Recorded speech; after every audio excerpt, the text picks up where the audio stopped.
It's about 10:30 on Wednesday, April 17th, 2024. We're moving the cows here to the second cell of this, the actual penultimate row. So anyway, I checked the area they were in. It doesn't look like they overgrazed at all. So there we go. Number 19. You can see there's quite tall patches of grass that are untouched, probably because there's a old manure pile in the middle. Yep, old manure pile. There's probably one buried down there somewhere, but they left plenty of grass behind. Oh no, 24 is limping? Yeah. Oh, I don't know, she got hurt. 24. Her hoof looks okay.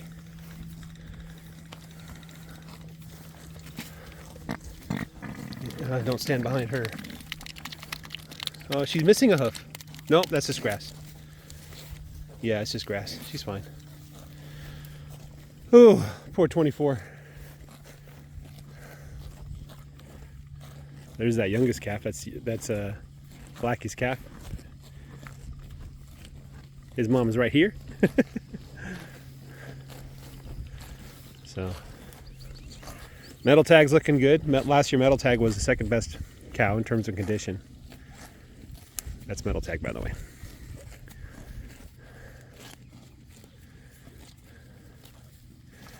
Sheep update. So on Friday morning when I went to go get the bull, I came to the field to, do some chores. I think I moved the sheep to a new row. And one of the sheep had given birth to a beautiful ewe lamb. She has like almost a perfectly black head. There's a couple of white hairs. And then her right front leg is black as well. And the sheep was injured. I wasn't able to get close to the sheep to really inspect the injury. But I could see that there was fresh blood and things like that. I didn't know who caused the injury. Wasn't there when it happened, obviously. So then I took my guard dog, Snowball, out just in case he was the one that caused the injury. And also I saw blood on his neck, a little bit of blood. Anyway, so I drove 7 hours to go pick up the new bull, came back, and Snowball was back with the sheep, so he's able to cross the wire when he wants to, but he chooses to stay with the sheep. And reflecting on what I know about Snowball and his behavior, I came to the conclusion that Snowball protected the sheep from something that was attacking it. It certainly would have killed it. I noticed a wound, probably about a square inch inside, maybe 2 square inches size, where the skin was missing on the side of the neck. There was 2 puncture wounds behind the ear. And I say dog-like because it looks like, if those 2 canine teeth, embedded themselves, or maybe 2 very sharp claws were able to get through the skin and the fur and everything. And so I left her alone. I didn't really know what to do.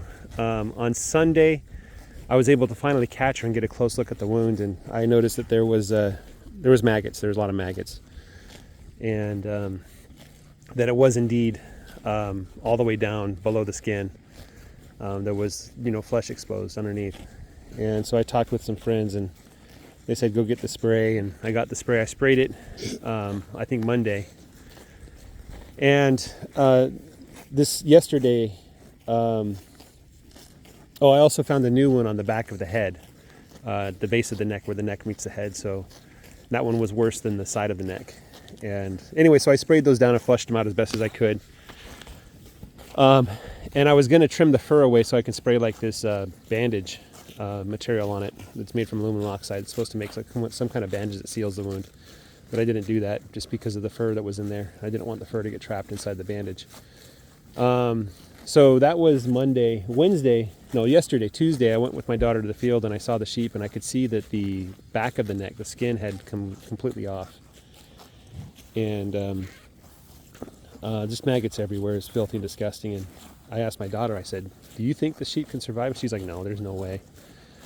And so we put the sheep down. Thankfully, I was able to, with the first shot, instantly kill the sheep. So she felt nothing. And we took the lamb home, and we're teaching the lamb how to bottle feed. The lamb obviously was born on Friday. So now, right now, the lamb is back at home with Kami. So Kami and her, we're going to call her Yami. That's my daughter, gave her the name Yami. I think seeing the wound that bad, she deserves to name the lamb at least. And so we're going to bottle feed the lambs together. Kami is a week older, and so Yami is half of Kami's age, but Kami is smaller, so she's either born big or the milk replacer that I'm using just isn't good enough to keep the lambs growing like they're supposed to. Anyway, so that's that. I butchered the sheep. I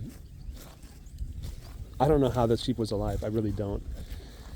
And I'm very certain that given the extent of the wound, there's zero chance the sheep would recover. There might be somebody out there who's able to somehow either maybe graft the skin back on or do something to keep the sheep alive. But regardless, the sheep wouldn't be able to feed the lamb and take care of the lamb and survive out in the pasture like I need the sheep to. And I don't have the facilities, so I don't have like a clean room or anything like that I can keep the sheep alive on. So I butchered the sheep. I was able to get the skin off. I'm getting better at butchering animals. The worse I'm at farming, the better I get at butchering. And cut off the legs and the arms.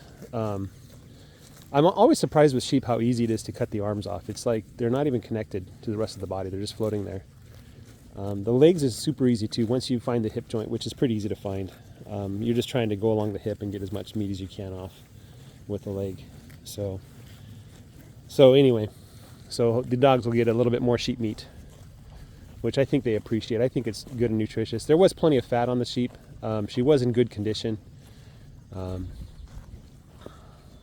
just don't know how she was alive. Like, part of the muscle on her neck had been eaten away, and it was just disgusting. It was disgusting. So, long and the short of it is, don't ask me for advice about how to treat wounds. I think spraying the stuff made it worse. Maybe it exposed something that I didn't see before. I'm going to go to the vet, and I'm going to ask the vet, like, what do I do next time this happens? And there was a couple comments from a commentator that makes lots of comments on this channel that I totally appreciate. And she recommended getting this like vet wrap stuff, and maybe there's like salicylic acid or something like that, where I could, properly dress these wounds and, keep them clean so they can heal if there's a chance of healing at all. But I don't want to set expectations poorly either. I know that the hoof GP, like, he'll get a cow and show the hoof and say the chances of the cow recovering from this injury are very low. And that's the last video you'll ever see on that cow. Likely what happens is the farmer is unable to, care for that animal, and there's no place the animal can go to be taken care of. And so they just make the decision to put the animal down, sell it for dog meat or whatever it's good for. But even a small wound on the hoof is enough to jeopardize the animal's livelihood, comfort, and things like that. And I can't imagine like losing a chunk of skin all the way down to the meat. If the prognosis is low for such an injury, then I'm not going to let the animal suffer next time. I'm just going to, take care of the problem, raise a lamb myself, If the prognosis is good, if the vet says, oh yeah, if you do this, this, and this, there's a good chance the sheep will recover, but these are the specific steps you have to follow, and these are the warning signs you have to look for. Like, if this happens, then there's no hope, or there's limited hope, but, there's no such thing as an animal hospital around here. And the only way animals make sense to raise is if they're on pasture eating grass. If I feed my animals, the margin is too thin to make it worth it, And if I keep my animals pinned up in basically an animal hospital, it's not really worth it either. So it's just better to sell it for meat, Anyway, that's kind of the long and short story of what happened with that sheep and the lamb. Thankfully, the lamb is super healthy. I think the lamb is going to be just fine. I'm glad I haven't had to deal with this issue with any of my cows.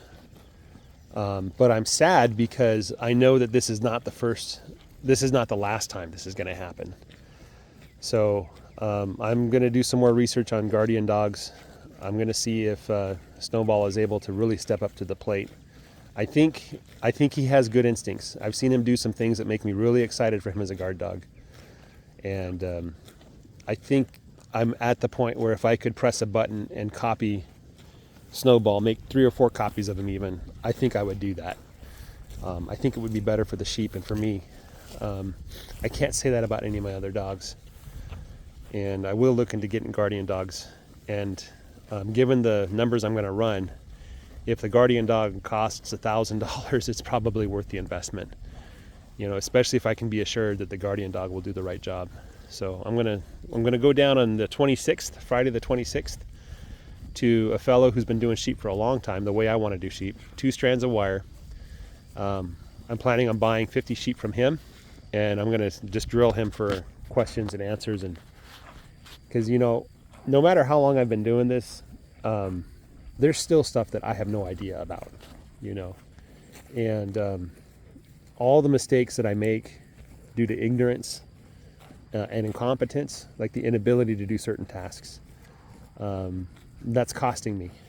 And so I need to get over that as quickly as possible and become educated enough that this can be financially viable. As I've said from the beginning, yes, it's a hobby. I don't plan on this being the primary source of income. But when times are tough, which right now in our household times are a little bit tough,